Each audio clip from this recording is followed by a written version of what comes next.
Un avis, une référence, c'est ce que recherchait ce garçon, Cherif Kouachi. Nous le voyons sur ces images d'un film associatif tourné durant l'été 2004. Cherif a alors les rêves de beaucoup de jeunes du quartier. C'est un fan de rap, plus prêt à profiter de la vie et des jolies filles que d'aller à la mosquée.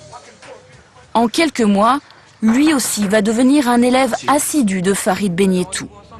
Et durant ses cours, voilà ce que Farid lui aurait enseigné. Farid m'a dit que les textes donnaient des preuves du bienfait des attentats suicides. C'est écrit dans les textes que c'est bien de mourir en martyr. Cherif est très vite convaincu. Lui aussi veut partir se battre. Sa préparation se fait dans le plus grand amateurisme. 2-3 jogging au parc des Buttes-Chaumont. Une rencontre fugace avec un soi-disant spécialiste des armes qui lui explique le maniement d'une Kalachnikov. Grâce au conseil de Farid, mes doutes s'estompaient.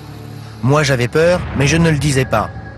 C'est évident que Farid m'a influencé dans mon départ, dans le sens où il donnait une justification à ma mort prochaine.